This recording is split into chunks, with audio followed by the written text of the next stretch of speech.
Great. So this is the fourth part of my notice to the Universal Postal Union, who I discovered have grounds. Well, we always knew that everyone had grounds, but to have the authority to abolish governments, military, all the maritime courts, above all those. So I thought that the way they could do it was to lead by example, and this would be issuing a mea culpa, which basically means a self-blame decree. It's like, oh, I'm sorry for my part in this, and this is how we're going to resolve it. I think we're all agreed we'd like to resolve it. Even if they're not all agreed, they've owned their bit, and they have the authority to dismiss the rest of it. The Universal Postal Union's mea culpa should be very explicit and explanatory in apologising for corporations being allowed to mislead us into thinking we are debtors on a planet undergoing climate change caused by our carbon emissions. Literally none of that is true, but the fraud is so lucrative and the corporate telecommunication network is now so much more universal that most people have no way of knowing the truth that you are about to tell them. Thank you so much, and thank you to the Universal Postal Union staff as well, in every capacity, for elevating the Universal Postal Union's operations and exercising its full authority over the 100% corrupted admiralty jurisdiction. The fraud is all a corporate government and banking construct, but it has still been facilitated by postal fraud. Men and women have inadvertently made their homes into public post offices by receiving false and malicious letters addressed to fictitious names and believing they were responsible for the liens the post contained. How could they know to simply write on them correct and return or postal fraud and put them back in a postbox?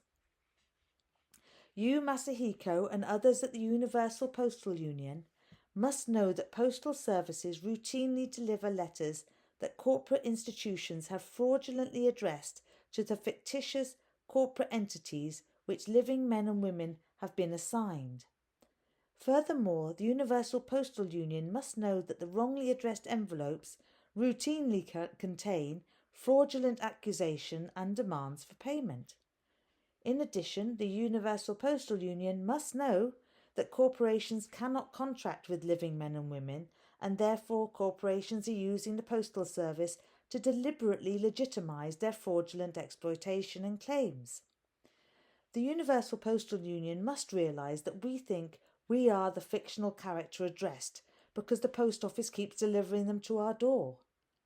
The Universal Postal Union must outlaw the delivery of post addressed to any name written in capital letters and with a title like Mr. or Mrs. because, as you know, we have accepted liability for the contract by simply opening them in error.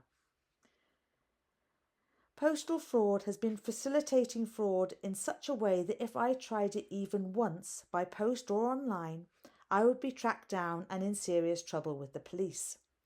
Furthermore, the communication would be brought to the attention of a fraud squad, and the money that I had extracted might be returned by the banks or an insurance policy, like any other theft. More and more of us now know that bank debt, taxes, traffic fines and legislation that has only been implemented to generate money through fines are all criminally fraudulent and abusive, and yet the courts, debt and law enforcement agencies are all in on it. We cannot even prove that the letters are not written to us. Hang on a second. We cannot even prove that letters are not addressed to us.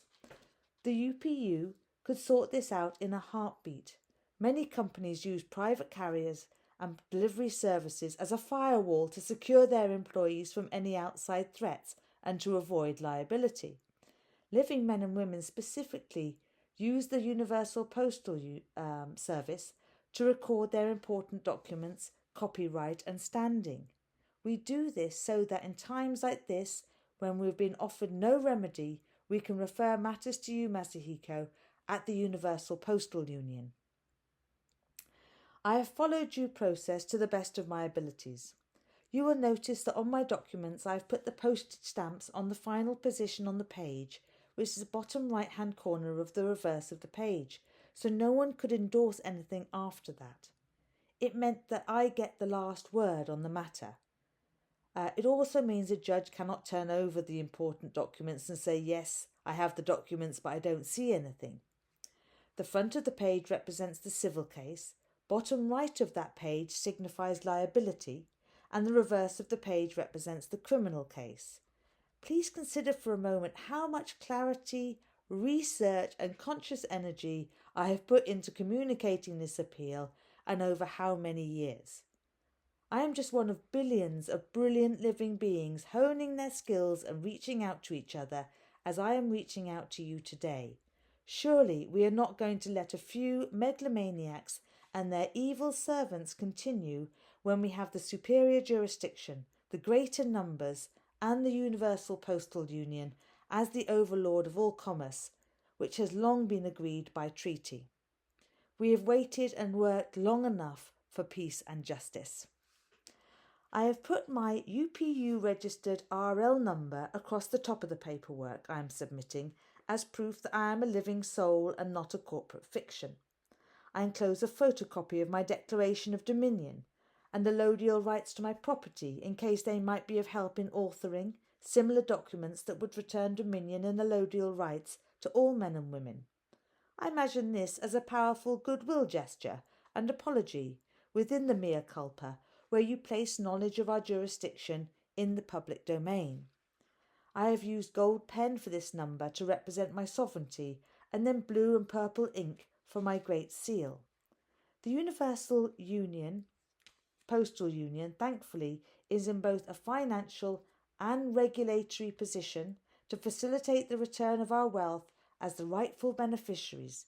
Please confirm you, Masahiko, are willing to provide this resolution, and that the Post Office Service will provide the communications needed to assemble and support our lawful assemblies and natural ways of life.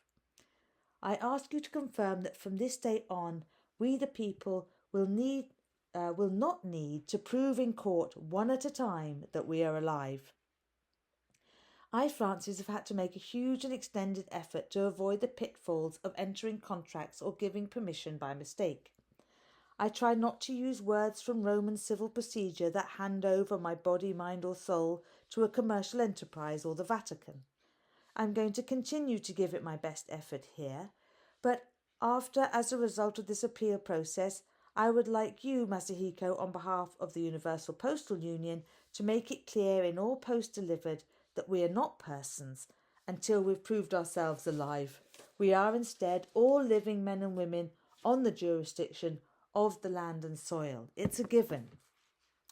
So that being said, I clarify that this notice to principal is notice to agent, and notice to agent is notice to principal. I am appealing to all the good people of the Universal Postal Union. Therefore, I have written this notice in plain English and in lower case to help readers avoid wrongly identifying I, the living woman Francis, as a dead entity, a person, citizen, patented property or ward of the state.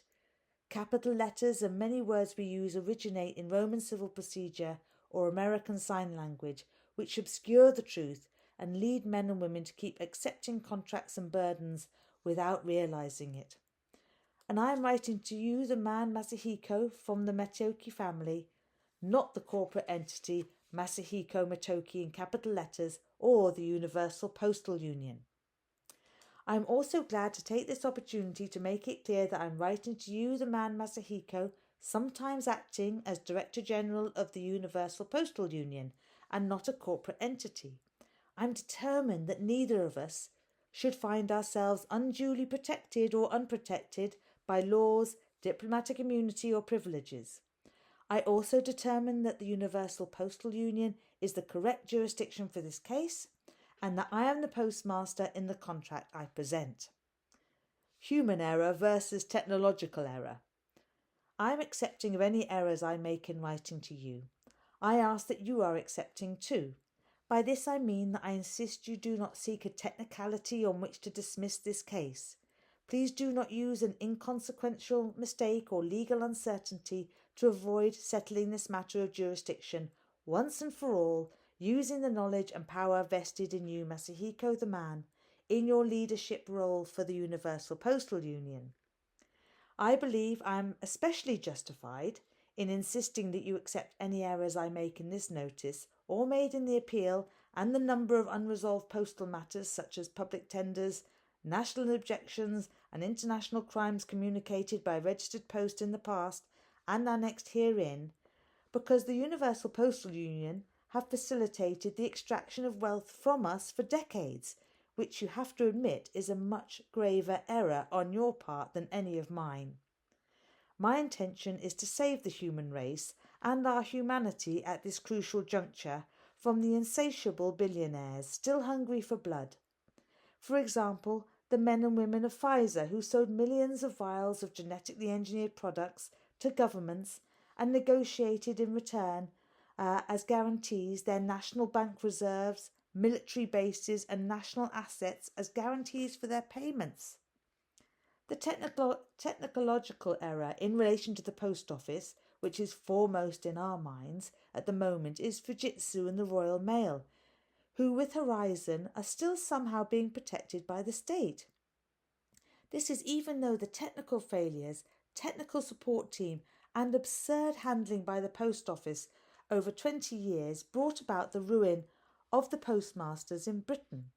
As you will know, the newly introduced post office technology produced end-of-day accounts that did not tally. This was deemed to be incompetence and theft by postmasters who had never before made a mistake, and they were expected to pay the difference themselves. The Postmaster General stood by the technology and Horizon, whose team had lied to each postmaster experiencing problems, saying that they were the only ones who had. In fact, all across England, postmasters were having to sell their homes to pay off figures like £60,000 sterling, which had on their screen and on the new computer system gone missing. People were criminalised and some took their own lives. All lost their livelihoods. Do Fujitsu have diplomatic immunity too somehow?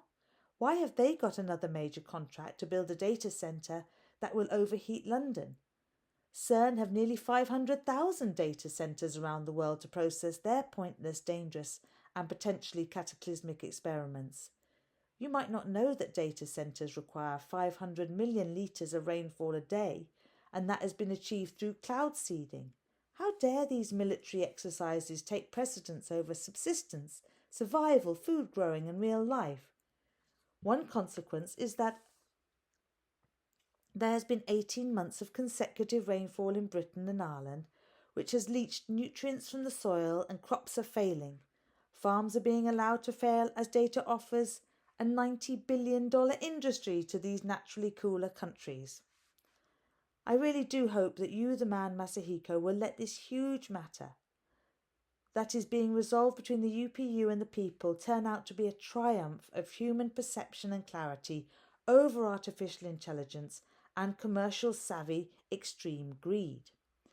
Artificial intelligence is a retaliatory protocol distilled into every government decision and carried out by Internet Protocol technology, the Internet of Things.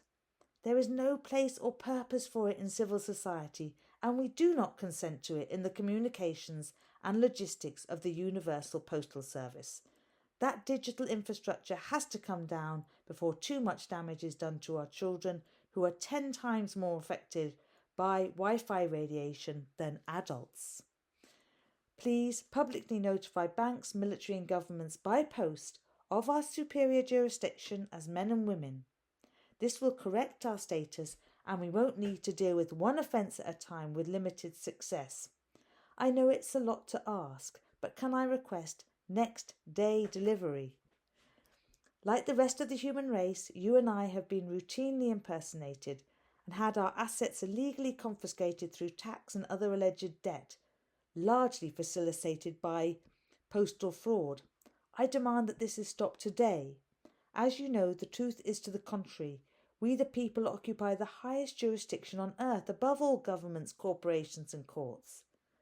Thankfully, the UPU precedes and supersedes these commercial ventures and vultures within the Universal Postal Union's single postal territory, and therefore the UPU has the correct jurisdiction to provide the remedy. We the people are really tired of being told that we can attend a court hearing to try and prevent a home being repossessed or to establish jurisdiction, but it will cost a fortune and we will not win. It is like the case against factory farming of animals. The case is already won, but we keep having to fight it again and again. We the people are starting to get into the spirit of this gnosis that we have a superior jurisdiction to the white-collar fraudsters and are working out how to stand in our land jurisdiction full time. Assembly by assembly, group by group, one by one, we are opening our accounts with the Global Family Group prepaid 528 network with joy and confidence, the true heirs of the trusts. And now the Vatican are saying that it is our money.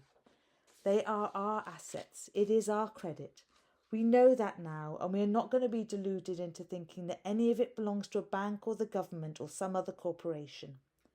These realizations pave the way for an entirely new paradigm in banking and in life. There is a danger that the artificial intelligence will be triggered by those of us standing on the land jurisdiction and identify us as adversarial and therefore targets, of course. Of course, this has already happened. But governments are now trying to formalise this gagging order on those trying to stop their fraud by introducing hate speech and online harms bills. Great swathes of knowledge, history and wisdom have already been deleted on grounds of misinformation and conspiracy. This is the reason I have alerted you, Masahiko, that this notice is time sensitive. I needed to get this appeal to you and invoke the authority of the Universal Postal Union to shut down these corrupt officials and World Economic Forum-inspired policies. Otherwise, there will be another layer of genocide and corporate crime to get through. Thank you to the Universal Postal Union for bringing peace.